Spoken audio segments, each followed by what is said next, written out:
अस्सलामु अलैकुम वरहमतुल्लाहि वबरकातुहू नहमदुहु व नुसल्ली अला रसूलिहिल करीम। सामिन व नाज़रीन, ईद उल अज़हा करीब है और इन अयाम में, यानी ये जो दिन है क़ुरबानी के करीब के दिन हैं, इन अयाम में क़ुरबानी के मुतालिक मसाइल की बहस चलती रहती है और गैर मुक़ल्लिदीन खुसूसन मुख्तलिफ़ अंदाज से एतराज़ात करते रहते हैं। जिन बातों पर गैर मुक़ल्लिदीन एतराज़ात करते हैं उनके आज हम आपको जवाबात सुनाते हैं, बड़े मुद्दलल जवाबात सुनाते हैं आपको। हमारे हैं मौलाना रहमतुल्लाह साहब, उनके जवाबात दिए गए हैं गैर मुक़ल्लिदीन की तरफ से जो एतराज़ात किए गए हैं। अब उनमें एक एतराज़ ये करते हैं कि भाई ये क़ुरबानी ये वाजिब है नहीं, ये तो पता नहीं वो सुन्नत कहते हैं क्या कहते हैं, ये वाजिब है नहीं। एक एतराज़ उनका ये है। दूसरा एतराज़ ये है कि ये क़ुरबानी का कोई निसाब वगैरह है नहीं भाई, क़ुरबानी बस कोई यानी है जो करे वो करे। जिस तरह हम कहते हैं कि भाई कोई ऐसा बंदा जो साहिब वसत है, यानी वो साहिब निसाब है, उस पर क़ुरबानी वाजिब है ना, तो वो कहते हैं कोई ये निसाब है ही नहीं, जो चाहे वो करे, जो ना करे तो ना करे। यानी उनका कहने का अंदाज़ ये है। दूसरा एतराज़ उनका तीसरा एतराज़ उनका ये है कि मय्यत की तरफ से क़ुरबानी नहीं होती। बाद गैर मुक़ल्लिदीन इस बात पर भी एतराज़ करते हैं। तो ये तीन एतराज़ात और इन तीनों के जवाबात हम आपको सुनाते हैं मौलाना रहमतुल्लाह की ज़ुबानी। उन्होंने जवाबात दिए हैं, बड़े ज़बरदस्त जवाबात, मुद्दलल जवाबात। तो पहला एतराज़ कि क़ुरबानी वाजिब है या नहीं, उसका जवाब सुन लीजिए मौलाना रहमतुल्लाह की तरफ से सुन लीजिए।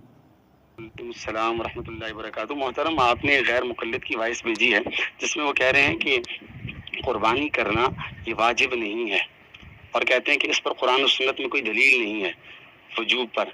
अजीब बात तो यह है कि मोहतरम ने वाजिब ना होने पर कोई दलील नहीं दी, ना ही कोई आयत पढ़ी है, ना कोई हदीस पढ़ी है, बल्कि इमाम बुखारी रहमतुल्लाह की राय बयान की है जो कि सही बुखारी में उन्होंने बाब बांधा है। याद रखिए, इमाम बुखारी रहमतुल्लाह ने जितने अबवाब बांधे हैं वो राय है उनकी, वो कुरान और हदीस थोड़ा ही है। मोहतरम को चाहिए कि वो कुरान और हदीस पढ़कर सुनाते आपको। हालांकि इसके बरक्स हम देखते हैं कुरान हकीम में फसल्ली लिरब्बिका वनहर से मुराद क्या है, हज़रात मुफस्सिरीन आप देख लीजिए। इमाम तबरी रहमतुल्लाह, इमाम अबू बकर जस्सास, काजी शौकानी, यमनी गैर मुक़ल्लिद और इसी तरह अल्लामा इब्न कसीर रहमतुल्लाह ने वनहर से मुराद कुर्बानी ली है। और आपको पता है कि वनहर यहाँ अमर का सीगा है और अमर वजूब और लुज़ूम के लिए आता है। और दूसरी बात यह है कि सुनन इब्न माजा के अंदर हदीस मौजूद है कि हज़रत अबू हुरैरा रज़ियल्लाहु ताला फरमाते हैं कि अन्ना रसूलुल्लाह सल्लल्लाहु अलैहि वसल्लम क़ाल, कि हुज़ूर अक़दस सल्लल्लाहु अलैहि वसल्लम ने फरमाया, मन कान लहू सआतुन व लम युज़ही फला यक़रबन्न मुसल्लाना, जो आदमी बावजूद गुंजाइश के, इस्तिताअत के, वसअत के कुर्बानी नहीं करता वो हमारी ईदगाह के करीब ना आए। अब यहाँ देख लीजिए कि इस हदीस में डांट पे लाई गई है, वईद सुनाई गई है कि ये आदमी इतना गिर चुका है कि हमारी ईदगाह के करीब ना आए। और ये हदीस जो है सही है, चुनांचे इमाम हाकिम ने मुस्तदरक हाकिम में इसको सही करार दिया है और ये सुनन इब्न माजा की हदीस नंबर 3123 है। इसी तरह इमाम ज़हाबी रहमतुल्लाह ने इमाम हाकिम की मुवाफ़क़त की है और इसी तरह हाफिज़ इब्न हजर अस्क़लानी रहमतुल्लाह ने फ़तहुल बारी के अंदर किताबुल अज़ाही में इसके तमाम रुवात को सिक़ा करार दिया है। और इसी के साथ इमाम अब्दुर रऊफ़ मनावी रहमतुल्लाह ने फ़ैज़ुल क़दीर में इस इमाम इब्न हजर अस्क़लानी रहमतुल्लाह की मुवाफ़क़त की है। और इस तरह हम देखते हैं कि दीगर मुहद्दिसीन हज़रात शारिहीन हदीस ने भी इस हदीस को सही करार दिया। चुनांचे अल्लामा क़िस्तिलानी ने इरशादुस सारी में इमाम इब्न हजर रहमतुल्लाह की यही बात नकल करके उनकी मुवाफ़क़त की है। और इस तरह इमाम आयनी रहमतुल्लाह ने मुतज़िल क़ारी में इमाम हाकिम रहमतुल्लाह के हवाले से इसकी सनद को सही करार दिया है। और मालूम होता है कि ये हदीस जो है, अगरचे खुद मौलाना गैर मुक़ल्लिद जो हैं वो तस्लीम करते हैं इस बात को कि ये हदीस मौकूफ़न सही है, चले मरफूअन वो अगर इसको तस्लीम नहीं करते तो मौकूफ़न इसको मानते हैं। तो ये ऐसी मौकूफ़ रिवायत है जो मरफू के हुक्म में है, क्योंकि ये हदीस जो है ये क़ियास इस इज्तिहाद से ताल्लुक़ नहीं रखती, क्योंकि ऐसी बात क़ियास व इज्तिहाद से नहीं की जाती। इसलिए ये बात सहाबी ने लाज़िमन हुज़ूर अक़दस सल्लल्लाहु अलैहि वसल्लम से सुन रखी है, तभी तो आगे फरमा रहे हैं। और मुल्ला अली क़ारी रहमतुल्लाह ने मिरक़ातुल मफ़ातीह शरह मिशकातुल मसाबीह में फरमाया है कि ये मौकूफ़ जो है मरफू के हुक्म में है। तो खुलासा कलाम ये निकला कि कुरान हकीम की आयत की रोशनी में और अहादीस तय्यबा की रोशनी में, इसके अलावा भी बहुत सारी अहादीस हैं जो ये हमें पता देती हैं कि कुर्बानी करना साहिब इस्तिताअत पर लाजिम है।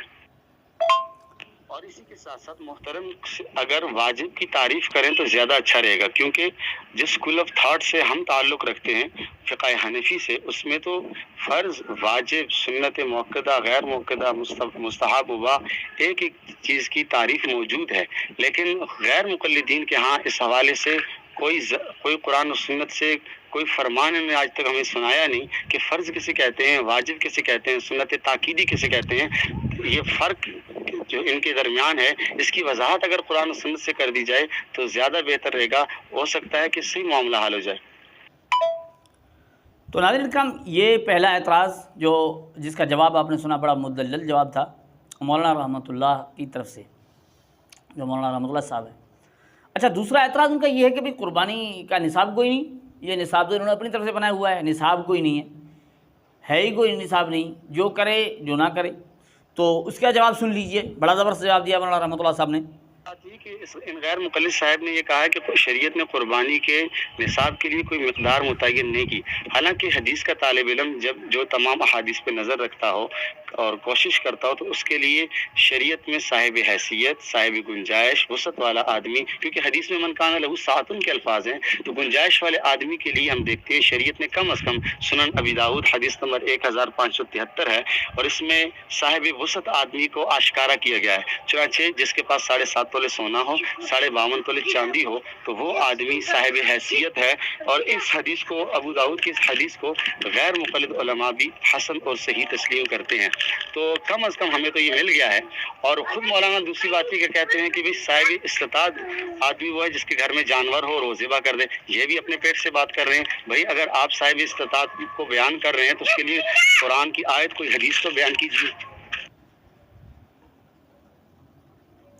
اچھا، تو یہ قربانی کا نصاب بتایا آپ کے سامنے مولانا رحمۃ اللہ صاحب نے۔ اچھا، تیسرا اعتراض غیر مقلدین کی طرف سے اکثر سننے کو ملتا ہے۔ اب دیکھیں، یہ جو جوابات دیے مولانا صاحب نے بڑے زبردست دیے، مدلل دیے، اور ان سے سوالات بھی الزامی طور پر ان سے بھی سوالات کیے ہیں۔ تو غیر مقلدین کے پاس ویسے بھی ان کے جوابات تو ہیں نہیں۔ اگلا جو اعتراض ہے غیر مقلدین کی طرف سے، وہ میت کی طرف سے قربانی کرنے کا ہے کہ بھئی جو بندہ فوت ہو جاتا ہے ان کی طرف سے قربانی کرنا۔ بعض غیر مقلدین بالکل انکار کر دیتے ہیں۔ ذرا سن لیجئے کہ جواب کیا دیا ہے، یعنی مولانا رحمۃ اللہ صاحب نے کیا جواب دیا سکتے ہیں۔ اور ایسا آپ نے پوچھا ہے کہ غیر مقلد کہہ رہے ہیں کہ میت کی طرف سے قربانی کرنا جائز نہیں ہے، اور نبی صلی اللہ علیہ وسلم نے اپنی امت کی طرف سے قربانی نہیں کی، جبکہ صحیح حدیث سے ثابت ہے کہ نبی کریم صلی اللہ علیہ وسلم نے اپنی امت کی طرف سے قربانی کی ہے۔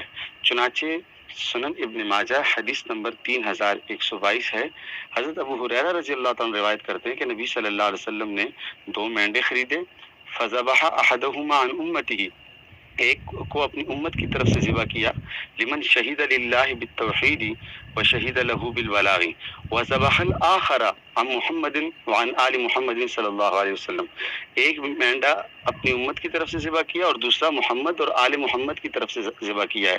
اور اس حدیث کو علامہ البانی غیر مقلد نے بھی صحیح قرار دیا ہے۔ اب آپ دیکھ لیجئے، صحیح حدیث سے ثابت ہے کہ نبی صلی اللہ علیہ وسلم نے اپنی امت کی طرف سے قربانی کی ہے۔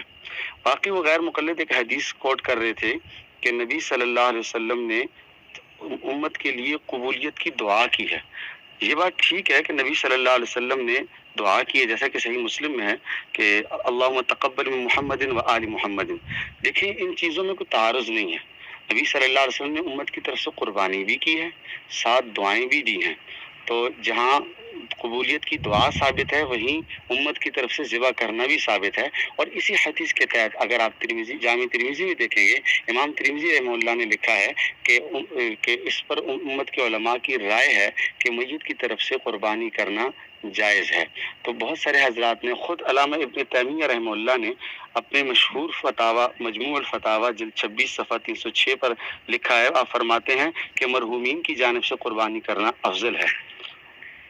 تو معلوم ہوا کہ احادیث طیبہ کی روشنی میں، اہل علم کے فتاوی جات کی روشنی میں بھی ہمیں یہ بات روز روشن کی طرح واضح ہوتی ہے ہمارے لیے کہ میت کی طرف سے آپ قربانی کر سکتے ہیں، اور ایسا دعویٰ کرنا کہ میت کی طرف سے قربانی جائز نہیں ہے، اس پر کوئی صحیح حدیث، کوئی قرآن آیت موجود نہیں ہے۔